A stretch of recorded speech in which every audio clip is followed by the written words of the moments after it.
এই যে আমরা ভয়ঙ্কর মারপিট দাঙ্গা হাঙ্গামা বোঝাতে বলে থাকি ধুন্ধুমার কাণ্ড। এই ধুন্ধুমার কাণ্ড বাংলা প্রবাদে কিভাবে এলো জানেন? সেই গল্প বলছি। পুরাণে বর্ণিত এক কাহিনী থেকে এক দুর্দান্ত দৈত্য নাম ধুন্ধু একনিষ্ঠ তপস্যার ফলে ব্রহ্মার বরে শক্তিশালী হয়ে স্বর্গ মর্ত পাতালে চরম অত্যাচার শুরু করে। ঋষি উতঙ্কের আশ্রম তার কাছাকাছিই ছিল। সেখানে গিয়ে ধুন্ধু প্রায় আশ্রমের শান্তি বিঘ্ন ঘটাত। তখন ঋষি উতঙ্ক ইক্ষ্বাকু বংশের রাজা কুবলাস্যের শরণাপন্ন হয়।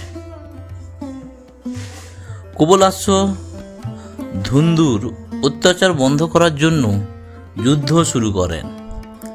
সেই যুদ্ধ খুব সহজে ঘটেনি। সব অস্ত্র হজম করে নিয়ে ধুন্ধু দৈত্য মুখ থেকে বার করত অজস্র আগুনের হলকা। সেই আগুনে পুড়ে মারা যায় কুবলাস্যের সহস্র পুত্র।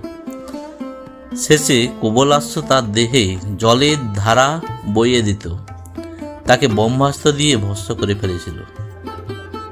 এই ভয়ঙ্কর মারপিট দাঙ্গা হাঙ্গামা থেকে বাংলা প্রবাদে সৃষ্টি হয়, সেটি হলো ধুন্ধুমার কাণ্ড। এবং কুবলাস্য ধুন্ধু দৈত্যকে হত্যা করেছিল বলে তাকে ধুন্ধুমার নামে অভিহিত করা হয়। নমস্কার, চ্যানেলটিকে সাবস্ক্রাইব করে দেবেন। ধন্যবাদ, ভালো থাকবেন।